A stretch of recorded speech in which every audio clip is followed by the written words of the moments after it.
Fala galera, bom dia, boa tarde, boa noite, prazer, me chamo Marcos e eu vou ser o apresentador de vocês hoje. Gente, hoje eu vou tratar um pouquinho sobre os indicadores de saúde na Covid-19. Os indicadores de saúde, para quem não sabe, servem para ver a taxa de mortalidade e de curas, e assim por diante de diversas doenças. Hoje iremos falar sobre uma doença, aliás um vírus, que ainda existe na nossa atualidade. Se você pensou Covid-19, sim, você está certamente certo. Sabemos que essa doença é um grande risco e hoje iremos abordar os indicadores de saúde dela. E pelo menos na região do Brasil, já houve 6.728.452 casos confirmados, 5.966.118 casos recuperados, 178.995 mortes. Gente, não é pouca coisa. Sendo a mesma situação, porém global, temos um total de casos de 69.139.809 casos e 44.552.730 recuperados e um total de mortes de 1.574.494 mortes. Gente, como que pode? É muita coisa.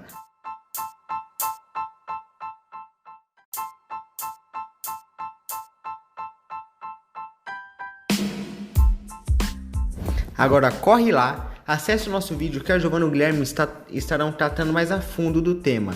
E aproveitem para ver também os vídeos, os podcasts das outras turmas. E muito obrigado pela compreensão e eu deixo um grande abraço e um beijo para quem está ouvindo ou assistindo o nosso vídeo.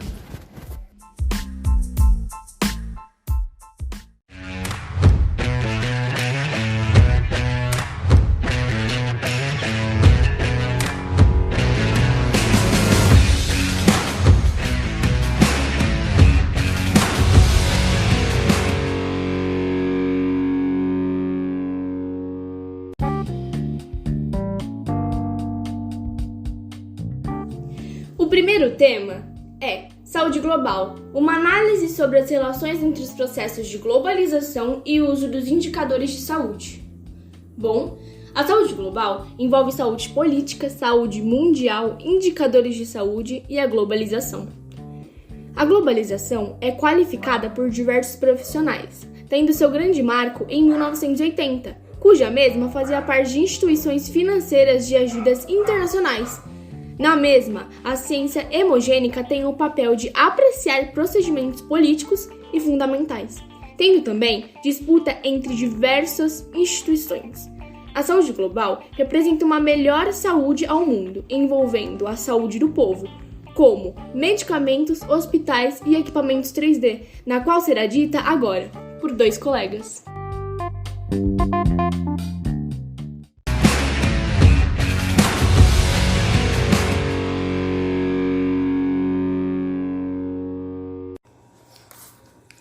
Bom dia, boa tarde e boa noite. Está começando o podcast da TecMed. Hoje vamos tratar sobre a impressão 3D na medicina, com a participação especial do Sr. Marcos. Seja muito bem-vindo. Olá, Giovana, boa tarde a todos que estão acompanhando o nosso podcast da TecMed nessa nossa semana de culminância. Eu queria só deixar aqui um agradecimento pelo convite, que é algo muito especial e muito legal de conversar, um tema muito importante. E vamos lá para as perguntas. Para quem não sabe, a impressão 3D foi criada em 1984 pelo norte-americano Chuck Hull. Marcos, você sabe como funciona uma impressora 3D? E como ela é usada na medicina? Poderia me falar alguns benefícios que esse equipamento vem trazendo para a medicina? Então, Giovana, são ótimas perguntas. Como que funciona a impressora 3D, gente? A impressora 3D é simples. Ela faz, assim, diferente da 2D, ela faz impressões em 3 dimensões. Como peças, né, que é usada na engenharia civil, na criação de peças, de máquinas, de empresas, de indústrias. E qual a importância dela na medicina, como que ela vai ajudar na medicina. Assim como eu disse, ela faz impressão em 3 dimensões, né? Você imagina você conseguir fabricar, né? Produzir um coração humano, um rim humano, um osso humano. Quanto que vai diminuir as filas, né, de espera do SUS, de pessoas que estão lá anos esperando um transplante, morrem na fila, né, chegam a morrer de tão grande que fica. O quanto isso vai ajudar, né, na nossa sociedade, né, no nosso mundo. Porque, gente, é um equipamento. Você já pensou você ter o poder de fazer um órgão, de fazer um coração? Quantas vidas, né, a gente vai conseguir poupar, né, Giovana? Então, os benefícios da impressão 3D são esses. Vai ajudar nos transplantes de órgãos, na impressão de implantes e de próteses, na substituição de tecidos cardíacos. Tem milhares, eu poderia ficar aqui horas falando, milhares de coisas que vai ajudar. Mas, gente, realmente isso é um assunto a se tratar muito sério.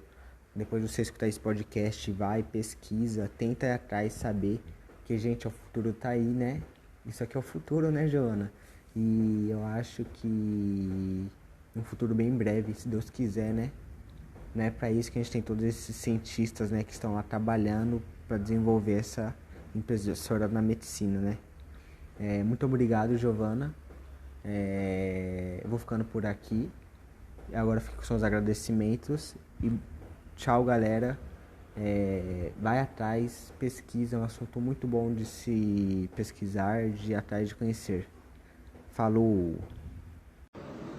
Concordo plenamente com tudo que você disse, Marcos. Realmente, a impressão 3D mudou a história da medicina. E por hoje é isso. Vamos ficando por aqui. Espero que vocês, nossos ouvintes, tenham gostado. Um grande beijo.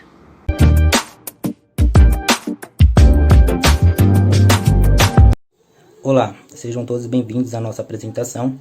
Esperamos que vocês gostem bastante e que acrescente bastante no conhecimento de vocês. Hoje estaremos falando sobre o Covid-19 e eu estarei dando início no texto. Em dezembro de 2019, a China identificou um surto de uma síndrome respiratória aguda em trabalhadores de um mercado de alimentos e animais vivos em Wuhan, causado por um novo coronavírus. Esse vírus é pertencente à família Coronaviridae e provoca a doença respiratória denominada Covid-19. Os impactos dessa doença começaram a ser percebidos no setor saúde e na economia mundial no início de 2020. O SARS-CoV-2 tem alta transmissibilidade que se dá pelo contato de pessoa a pessoa e por meio de fomites, podendo permanecer viável em superfícies do ambiente por mais de 24 horas. A síndrome respiratória aguda, provocada por ele, pode variar de casos leves a casos muito graves, com insuficiência respiratória. A letalidade também é variável, dependendo da faixa etária e da condição clínicas associadas. O SARS-CoV-2 se disseminou rapidamente, atingindo mais de 100 países nos 5 continentes, o que levou a Organização Mundial da Saúde a declarar a Covid-19 como uma pandemia no dia 11 de março de 2020. Os estados do Ceará e da Bahia concentraram mais de 60% dos casos notificados na região Nordeste. Os resultados evidenciam que a evolução inicial da epidemia de Covid-19 ocorreu de forma distinta nos estados da região Nordeste. Durante o período do estudo, foram confirmados mais de 1.000 casos de Covid-19. A epidemia se iniciou na Bahia, sendo a primeira morte relatada em Pernambuco. Ressalta-se que a região não dispõe de estrutura suficiente para o enfrentamento da epidemia. No Brasil, a região Nordeste é a segunda região com maior número confirmados de Covid-19, destacando-se os estados do Ceará, Bahia, Pernambuco e Rio Grande do Norte. Nesses estados, assim como em quase todas as capitais do Nordeste, encontram-se os principais destinos turísticos que atraem visitantes de todo o Brasil e de outros países. O fluxo de turista para essas regiões na alta temporada, incluindo feriado de Natal, Ano Novo e Carnaval, pode ter contribuído para a introdução do coronavírus e sua consequente disseminação. Ainda que os primeiros casos de Covid-19 tenham sido registrados a partir de março, é provável que a contaminação tenha ocorrido há pelo menos 14 dias antes, coincidindo o período de grande fluxo de turistas em aeroportos, rodoviárias, aglomeração de pessoas próprio do Carnaval. Embora a letalidade observada no conjunto de casos da região Nordeste seja inferior à média estimada pela OMS, que é de 3,4%, a maioria dos estados nordestinos registrou letalidade acima da observada para o Brasil, principalmente nos estados do Piauí e de Pernambuco. Isso sugere a falta de capacidade de atendimento adequado aos casos iniciais, seja por falha na suspeição, notificação, diagnóstico laboratorial ou aparato no atendimento oportuno de cuidados intensivos, além disso, a baixa cobertura de testagem. Foram realizados no Brasil apenas 153.961 testes para investigação da síndrome respiratória aguda grave até dia 7 de abril de 2020, com o objetivo de identificar o vírus da influenza, vírus sincerial e outros vírus respiratórios. Dos testes realizados, 62.985 seguirão para a investigação especial do coronavírus, com 13.717 resultados positivos. Os testes para coronavírus começaram a ser realizados no Brasil no dia 16 de fevereiro em laboratórios públicos e privados. Entre os casos confirmados de Covid-19, 5 a 10% das pessoas irão evoluir insuficiência respiratória, necessitando assim de assistência hospitalar. Olá, bom dia, boa tarde, boa noite. Meu nome é Manuele da Silva Lourenço. Sou aluna da Escola Professor Celso Piva e neste podcast falarei sobre os equipamentos de imagem e diagnóstico. Por ser barato e não invasivo, nem causar dor, o exame é um dos mais solicitados por médicos em todo o mundo. São eles que fornecem uma visão mais detalhada sobre cada caso e mostra com precisão qual é a situação de determinado paciente. A partir dessas imagens de determinada parte do corpo humano, será possível prescrever o melhor tratamento. Na área médica, podemos encontrar várias modalidades de diagnóstico por imagem que aumentam a eficiência do atendimento ao paciente, como raio-x, tomografia e mamografia. Vamos agora nos aprofundar em duas dessas modalidades de diagnóstico por imagem. Primeiramente, o raio-x. O equipamento de raio-x serve para tirar radiografias, que são como imagens ou fotografias da parte interna do corpo humano. Por meio dessas imagens, é possível observar estruturas anatômicas, como ossos, órgãos e vasos sanguíneos, sem precisar de cirurgia. Tumores, fraturas, bloqueios de vasos sanguíneos e até mesmo cáries são alguns dos males que podem ser facilmente identificados por meio de uma radiografia.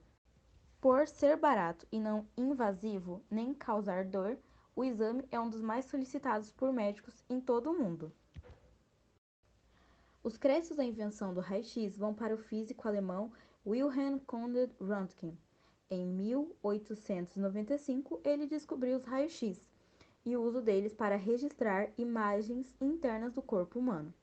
A primeira radiografia é datada de 22 de dezembro de 1895, quando o físico posicionou a mão da esposa, Anna Bertha Röntgen, no chassi com o qual vinha realizando experimentos. O procedimento durou cerca de 15 minutos e entrou para a história.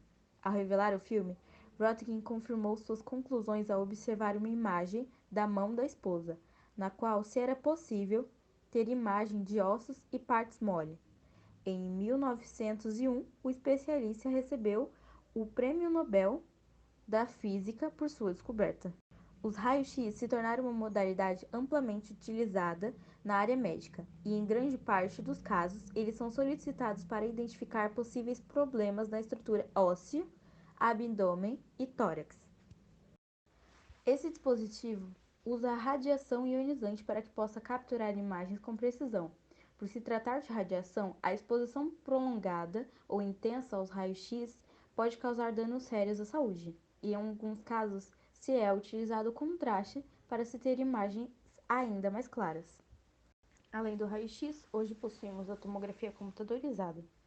A maior diferença e vantagem entre a tomografia computadorizada e o raio-x é que a tomografia é mais precisa, por isso é mais eficiente na detecção de lesões, fraturas ou tumores que ainda estejam muito pequenos. É como observar o corpo humano aberto sem precisar de cirurgia. E se diferenciando do raio-x, a tomografia costuma ser a mais cara, por conta da sua precisão nos resultados. Bom dia, boa tarde, boa noite.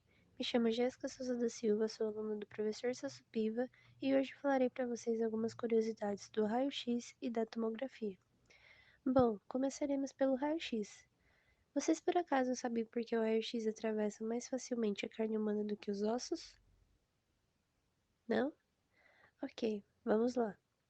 O raio-x tem a propriedade de atravessar com certa facilidade os materiais de baixa densidade, como a carne de uma pessoa, e de ser absorvido por materiais de densidade mais elevada, como os ossos do corpo humano, que contém cálcio, que é um material de alta densidade. Em virtude dessa propriedade, logo após a sua descoberta, os raios-x passaram a ser amplamente usados para obter radiografias. Somente os raios que ultrapassam o corpo alcançam a chapa fotográfica e a impressionam. Obtém-se desse modo uma imagem na qual as sombras correspondem aos ossos. O raio-x tem grande uso na vida moderna também. Além do seu emprego nas radiografias, seu poder de penetração é muito útil na verificação da qualidade e localização de defeitos nas estruturas. Os inspetores da alfândega usam o raio-x também para examinar embrulhos. Os objetos densos contidos nos embrulhos absorverão mais o raio-x que os objetos menos densos, que permite a localização de armas e objetos metálicos. Agora falarei sobre a tomografia e os seus malefícios. Bom, a explicação para que a tomografia faça imagens tão detalhadas do corpo é que o aparelho faz exames liberando a radiação ionizante, a mesma presente em usinas nucleares, embora a radiação nuclear seja diferente e bem mais nociva que a energia emitida pelo aparelho, a eletromagnética, e que em excesso pode aumentar o risco de diversos tipos de câncer. Os médicos, porém, asseguram que as clínicas e laboratórios de imagem, a exposição ao paciente é pequena. Para ter ideia, uma única tomografia de abdômen aumenta a chance em 0,1%. Porém, o efeito é acumulativo e, se atingir uma quantidade significativa, pode aumentar o risco. Bom, agora você deve estar se perguntando: existe um limite para a tomografia? Então, a resposta é não. Assim como também não há como estabelecer precisamente quanto tempo após a exposição induzida à radiação em excesso o câncer pode aparecer. E se aparecer, o efeito no organismo é bastante variável de pessoa para pessoa, mas embora quando ocorre, é após entre 5 a 20 anos de exposição. Concluo dizendo que, por mais que estejamos cercados dessas tecnologias que tanto nos ajudam e auxiliam na atualidade, nem todos possuem acesso a ela. É muito mais comum vermos esses aparelhos em hospitais particulares do que nos hospitais públicos. É fácil percebermos que nos dias de hoje o mundo não trabalha para que todos tenham saúde. O mundo gira em torno de que tem dinheiro possa receber os melhores tratamentos e o restante está à mercê da própria sobrevivência. Concluo aqui. Agradeço pelo seu tempo. Oi, bom dia, boa tarde, boa noite. Aqui falando é a Manoele da Silva Lourenço, aluna do Colégio Professor Celso Piva, e neste podcast tratarei de falar sobre algumas curiosidades acerca da fisiologia humana, em especial sobre os ossos. O osso é uma estrutura formada por tecido ósseo, um tipo de tecido conjuntivo muito rígido, caracterizado pela presença de cálcio, fibras de colágeno e proteoglicanos. São órgãos esbranquiçados e duros que se unem aos demais por articulações para formar o esqueleto do corpo.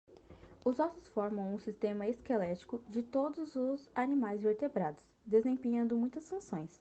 sustentação dos tecidos mole, proteção dos órgãos, mobilidade, armazenamento e liberação de minerais na corrente sanguínea, a produção de células do sangue e a reserva de energia. E assim podemos listar muitas coisas interessantes sobre os ossos, como por exemplo, pode parecer um exagero, mas o esqueleto de um adulto possui 206 ossos. Porém, uma criança após o seu nascimento possui em média de 270 a 300 ou mais ossos.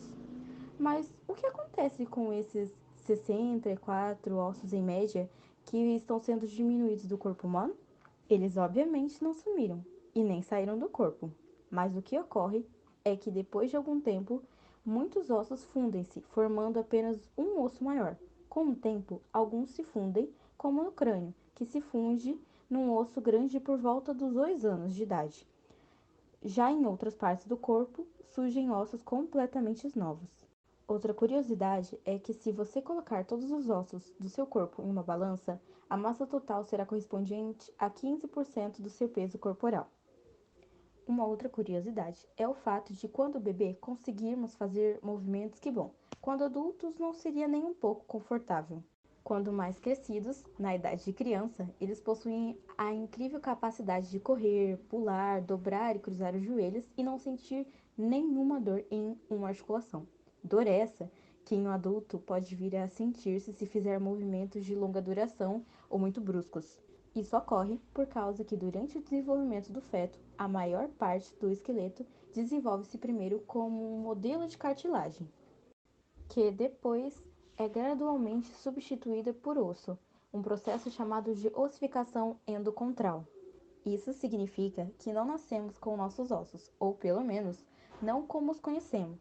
Saímos do útero possuindo ossos de cartilagem, que são mais maleáveis, ou seja, conseguem fazer mais dobras. Mas conforme crescemos, isso muda. Nossos ossos vão ficando cada vez mais resistentes, duros e firmes. Uma outra e última curiosidade se deve ao fato de que quando somos bebês, nossa cabeça é 1/4 do comprimento total do nosso corpo. Porém, por volta dos 25 anos, passa a ser apenas 1/8 de nosso comprimento total. Isso deve-se ao fato da nossa cabeça crescer muito mais devagar em comparação ao resto dos ossos do nosso corpo. Aqui é a Manuele da Silva falando e aqui conclui esse podcast. Agradeço pelo seu tempo. Oi, gente, eu sou a Luísa, tô da Letiva TecMed e hoje eu vou trazer pra vocês algumas curiosidades do sistema esquelético humano, que tá ligado ao bloco 2 da minha letiva. Oi, gente, eu sou a Patrícia da TecMed e para começar eu vou falar sobre o sistema esquelético humano. Tem 206 ossos, mas o recém-nascido ele nasce com 300 ossos até formar um só e até chegar nos 206 ossos. O fêmur, que é o osso da coxa, é o mais comprido do corpo humano. Numa pessoa de mais ou menos 1,80 m de altura, ele tem cerca de 50 centímetros, sendo o osso mais forte do corpo humano, que apesar de ser oco, ele suporta mais peso que um concreto. Um dos ossinhos do ouvido, que se chama estribo, é o osso menor do nosso corpo. Ele pode medir no máximo de 3,5 milímetros e pesar em média de 2 a 4,3 miligramas. Confesso que com essa daqui até eu fiquei meio... Mas praticar jardinagem é o melhor exercício físico para manter os ossos saudáveis. A maioria dos ossos estão na região do pulso e da mão. Nessa parte tem 54 ossos diferentes. Depois vem os pés com 26 ossos e último a nossa face, que é o nosso rosto, que conta com 14 ossos. O desenvolvimento do corpo humano pode demorar até os 22 anos, já que o único osso que nasce totalmente desenvolvido é o ossículo do ouvido. Os humanos e as girafas têm a mesma quantidade de ossos no pescoço. A única diferença é que os ossos das girafas são bem mais longos.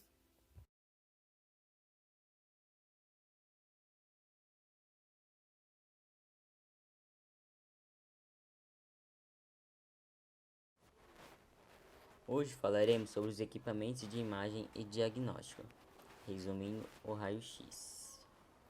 O equipamento de raio-x é um dos mais importantes quando o assunto é diagnóstico por imagem. Isso porque o dispositivo foi o precursor de todas as demais tecnologias dessa área, como os aparelhos de tomografia, mamografia e ressonância magnética. Serve para tirar radiografias, que são como fotografias de partes internas do corpo. Por meio dessas imagens, é possível observar estruturas anatômicas como ossos, órgãos e vasos sanguíneos, sem precisar de cirurgia. Por ser barato e não invasivo, nem causar dor, o exame é um dos mais solicitados por médicos em todo o mundo.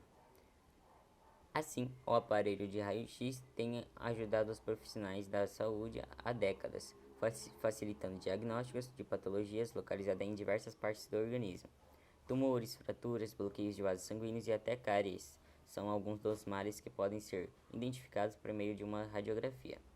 Os créditos vão para o físico alemão Wilhelm Conrad, em 1895. Ele descobriu os raios-x e usou deles para registrar imagens internas do corpo humano. Depois compartilhou sua observação por meio do artigo sobre uma nova espécie de raios. A primeira radiografia data de 22 de dezembro daquele ano, quando o físico posicionou a mão de sua esposa Ana no chassi com o qual vinha realizado o experimento. O procedimento durou cerca de 15 minutos e entrou para a história. Os raios-x é uma modalidade amplamente utilizada na área médica e, em grande parte dos casos, eles são solicitados para identificar possíveis problemas na estrutura óssea, abdômen e tórax. É um exame que tem evoluído ao longo dos anos e é conhecido pela rapidez dos resultados, e é também por ter equipamentos com custos mais baratos, ou seja, mais acessível tanto para os pacientes quanto para as clínicas, consultórios e hospitais. Nesse equipamento é utilizada a radiação ionizante, e é por meio disso que é possível captar com precisão as imagens.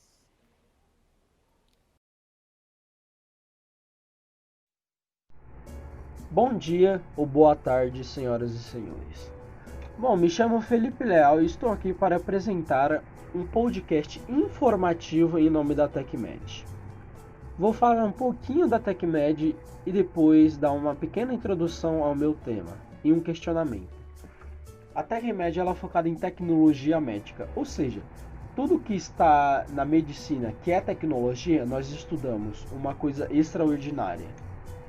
E o tema que eu vou apresentar para vocês é justamente a impressora 3D e qual é o seu meio na medicina. Fique aí que você vai ficar espantado. E eu deixo um pequeno questionamento aqui para vocês ouvintes. Se seu coração ou pulmão estivesse com algum problema, você aceitaria trocar um desses dois por uma impressão 3D? Uma impressão 3D do coração ou uma impressão 3D do pulmão? Você aceitaria essa troca? Bom, dando esse questionamento, vamos começar a discutir o meu tema. O conceito e as possibilidades da impressão 3D surpreendem a todos.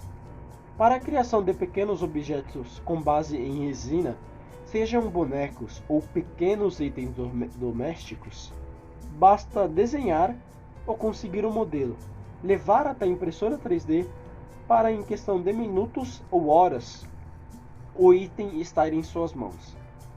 É lógico que essa ferramenta foi abraçada rapidamente pela área da saúde, onde já se trabalha novas aplicações. Graças às impressoras 3D, hoje é possível construir próteses a um custo muito baixo. Até mesmo produzir órgãos utilizando células do próprio paciente com base, o que derruba a taxa de rejeição de órgãos. Mas qual o impacto da tecnologia 3D na economia? Se continuarmos seguindo esses passos e oferecendo resultados positivos, benefícios tanto para a medicina quanto para o paciente, as impressoras 3D podem estar muito próximas de invadir hospitais, clínicas e instituições de saúde em velocidade recorde. Um estudo realizado pela Transport Market Research prevê crescimento médio anual de 17,7% no mercado de dispositivos 3D até 2025. Atualmente, ainda de acordo com a reportagem da Rancounter, a maior demanda é para implantes ortopédicos e restauração dentárias, o que deve continuar para o próximo ano. Outra vantagem das impressoras 3D na medicina é a precisão das peças e a rapidez de entregas. A revista Forbes revela também que até 2021 a tecnologia tridimensional deve valer pelo menos 1,3 bilhões de dólares. A publicação aproveita para comparar custos e oferecer uma previsão simples sobre as diferenças que poderemos alcançar dentro dos próximos anos.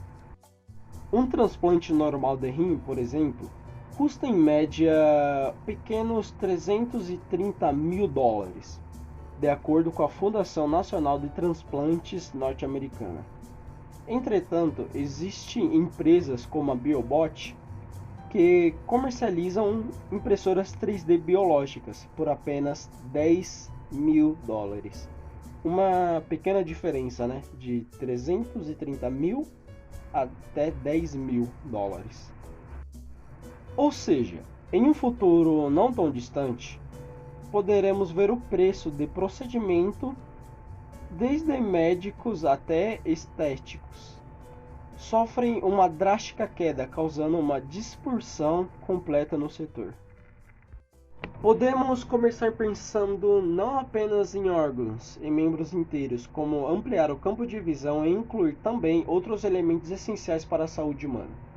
Considere pele, ossos, vasos sanguíneos e outros tecidos. Tudo isso em pouquíssimo tempo ser criado através de impressões tridimensionais, como, por exemplo, próteses de baixo custo. As próteses não são uma novidade no mundo da medicina, tendo em vista que não é difícil encontrarmos alguém utilizando uma peça dessa natureza. O detalhe é que elas costumam ser muito caras, dificultando o acesso para pessoas com pouquíssimos recursos financeiros. No entanto, estudos realizados entre empresas e universidades mostram que já é possível criar próteses muito mais baratas por meio da impressão 3D. Como estamos falando algo que é feito peça a peça, às vezes de forma modular fica mais fácil construir e adaptar o modelo à necessidade do paciente. Transplante de órgãos. Além da dificuldade em conseguir um doador compatível, o transplante de órgãos carrega um outro problema: a rejeição pelo organismo do transplantado. Porém, as impressoras 3D prometem acabar com todos esses problemas. Pode parecer filme de ficção, mas a impressão de órgãos utilizando o mesmo conceito da impressão 3D é extremamente promissora. Ela funciona da seguinte forma: um misto de células troncos vivas e fragmentos do órgão a ser reconstruído são misturados e colocados em uma forma de vidro, no formato de tecido desejado. A partir disso, as células começam um processo natural de reprodução e, tendo um tecido guia como referência, crescem e ganham a forma do órgão desejado. Reprodução de cartilagem e ossos.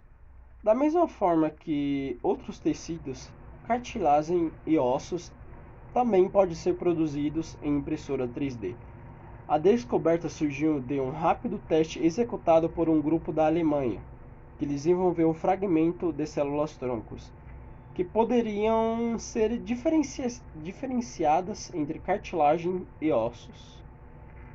Elas simplesmente crescem no meio de uma solução, assim como qualquer outra célula. O resultado abriu espaço para se pensar na produção e substituição de partes do esqueleto humano em um futuro bem próximo.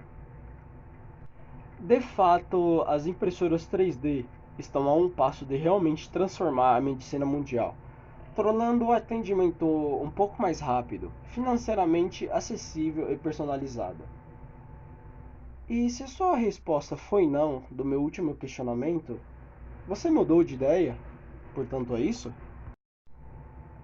E deixo aqui a minha frase: logo logo isso chegará em breve. Eu sou Felipe Leal, finalizando o podcast informativo em nome da TecMed.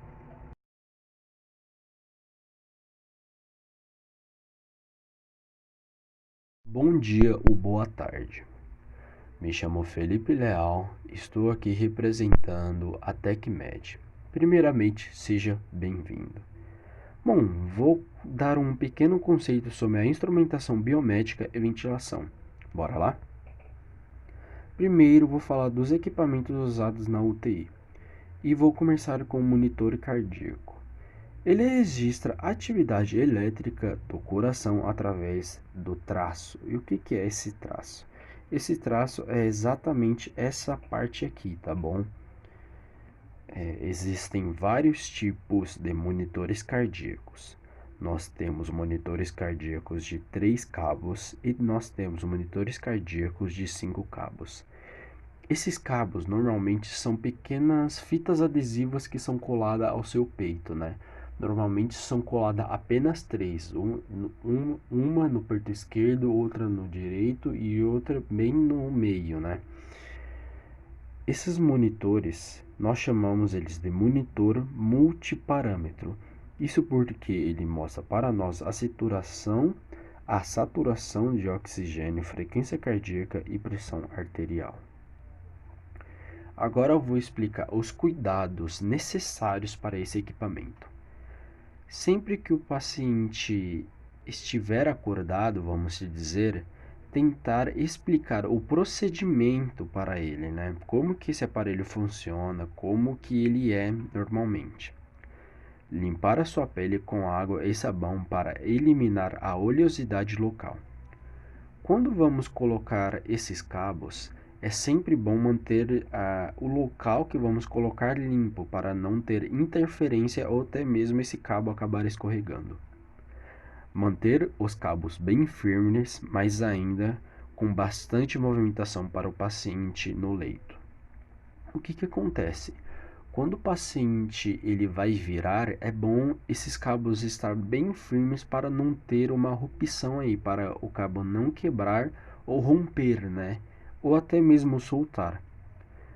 Manter atento aos alarmes do equipamento. Esse equipamento, ele existe alarmes, né? Normalmente são esses botões aqui que definem o alarme. E é sempre bom ficar atento a ele, perguntar ao médico ou até mesmo ao enfermeiro se o alarme está ligado. Porque pode ocorrer o risco de algum parente seu, sua mãe, seu pai, seu filho, estar lá nesse equipamento, está acontecendo alguma alteração, só que você não sabe ver essa alteração, você não tem conhecimento prévio desse equipamento. Então, por isso que é sempre bom manter o equipamento ligado, tá bom? Manter o alarme do equipamento ligado.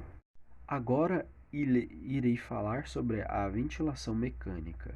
A ventilação mecânica é indicada sempre que a espontânea não for o suficiente. Nesta pandemia do Covid-19, podemos perceber que os famosos respiradores foram muito úteis. E esses respiradores são justamente a ventilação mecânica. E um dos principais sintomas da Covid-19 era justamente a falta de ar. O respirador estava aí para isso, para auxiliar na respiração, né? Bom, vou falar sobre os cuidados da UTI sobre isso. Ficar atento ao alarme. Assim como o monitoramento cardíaco, esse também tem alarme, tá bom? Manter as tubulações externas adequadamente conectadas.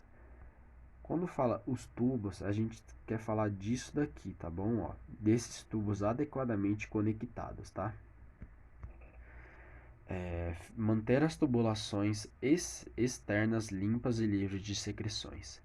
Como assim limpas e livres de secreções? O nosso corpo ele produz muita secreção, né? Como já pode ver. E essas secreções ela pode entrar nesse tubo de ventilação, né? E é sempre importante manter isso limpo para não ter nenhuma interferência do ar, né? É material descartável, onde impede a circulação de doença. Ou seja, isso daí sempre tem que ser usado um material descartável. Vamos supor que uma pessoa ficou muito doente e usou o tubo, usou a ventilação mecânica. Aí você também fica doente e tem que usar essa ventilação mecânica. Se essa troca não for feita, você pode pegar a doença da pessoa anterior e até mesmo morrer. Evaporação condensador. Bom, nessa parte é bem perigosa, porque existe um pequeno condensador, né? Algumas instituições não usam um filtro adequado. E para isso existe um condensador que fica embaixo do ventilador, né? Meio que um copinho. E quando esse copinho alcança uma temperatura muito alta, ele vai começar a evaporação, né? E o circuito vai ficar cheio de água. E aquela água não pode entrar dentro do pulmão, né? Porque ela pode causar pneumonia associada à ventilação mecânica. Então fique sempre atento a isso. Isso é muito perigoso. Olá, meu nome é Victor e eu vou apresentar a segunda parte deste trabalho. E vou falar sobre a passagem de eletricidade no corpo humano. A passagem da corrente elétrica pelo corpo humano pode causar desde efeitos imperceptíveis até a morte do indivíduo, efeitos fisiológicos, choque elétrico. Sua prevenção exige medidas que adequem o ambiente a valores suportados pelo ser humano. O estabelecimento dos valores limites está baseado em normas, como a IEC 60479, passagem elétrica no corpo humano, e em publicações científicas como as de Charles Dalziel, cuja sinopse será apresentada a seguir. Efeitos da corrente elétrica no corpo humano. Depende dos seguintes fatores: intensidade, duração, frequência, densidade e caminho percorrido pela corrente. Efeitos da intensidade de corrente em 60 Hz aplicada entre as mãos de um homem de 70 kg por um período de 1 a 3 segundos, até 1 mA. Imperceptíveis de 1 a 10 mA. Limiar de percepção de 10 a 30 mA. Perda do controle motor de 30 a 75 mA. Paralisia ventilatória de 75 a 250 mA. Fibrilação ventricular de 0,25 a 5 A. Contração miocardíaca sustentada. Mais de 5 A. Carbonização de tecidos. Muito obrigado e gostaria de agradecer muito aos meus professores que auxiliaram bastante neste trabalho. Luiz Carlos Secone e Luiz Carlos Rodrigues de Medeiros.